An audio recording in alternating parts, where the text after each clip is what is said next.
Story RH, le podcast RH qui ne vous raconte pas d'histoire. Bienvenue à toutes, bienvenue à tous.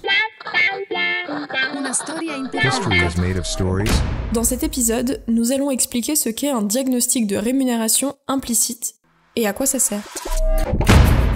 Ah, combien de fois dans la presse on retrouve ce marronnier sur le salaire des cadres à la rentrée, sans parler de toutes ces études qui vont nous expliquer que les gens qui ont telle ou telle caractéristique vont gagner X ou Y% de plus que la moyenne. Et combien de fois compare-t-on des choux et des carottes, sans parler du fait qu'on passe vite du simple résultat statistique à la relation de cause à effet. Au fond, on le voit, très souvent, ce qu'on cherche, c'est à identifier les facteurs qui expliquent les rémunérations des gens. Ah, les critères implicites qui expliqueraient la rémunération. En fait, cela peut s'étudier sérieusement. Alors, le diagnostic de rémunération implicite, c'est quoi l'histoire ? Commençons par le début. Avant de parler de ce qui est implicite, avant de parler de chiffres, parlons de mots. Implicite, dans le cas présent, ça veut dire quoi ? Quelle différence entre explicite et implicite sur ce sujet ? En matière de rému, il y a des règles, elles sont explicites. Par exemple, celles qui proviennent d'une classif qui repose sur des évaluations de poste. Tel poste, dont l'évaluation se situe dans telle classe, devrait être dans telle fourchette de rémunération. C'est explicite. Oui, et toutes ces règles constituent la politique de rémunération.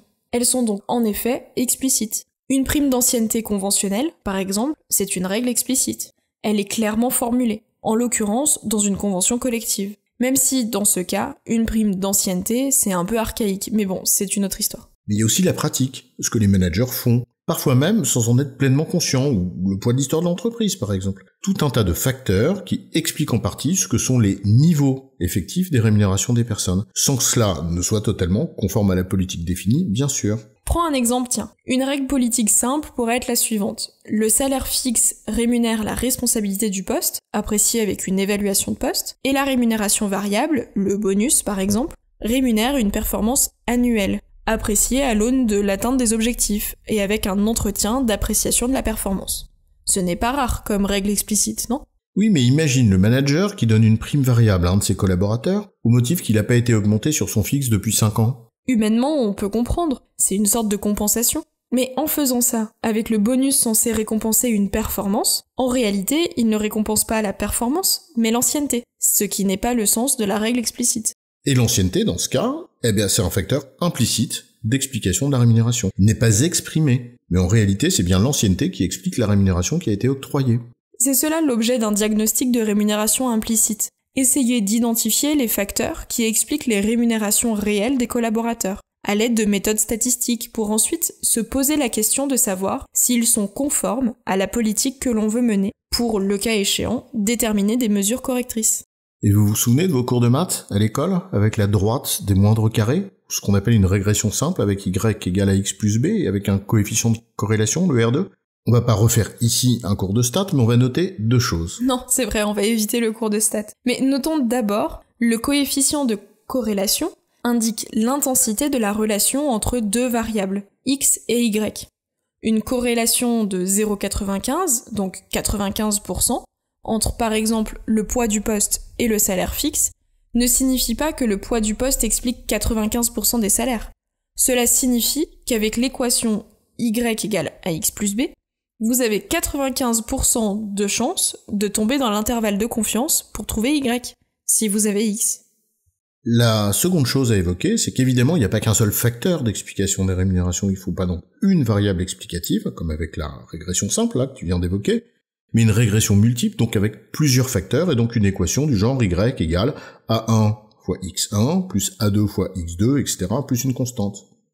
Et c'est ce que l'on fait dans un diagnostic de rémunération implicite, pour apprécier les facteurs qui expliquent les niveaux de rémunération. Par exemple, Y, c'est le salaire de base, et X1, l'évaluation du poste, X2, l'ancienneté dans le poste, etc., etc.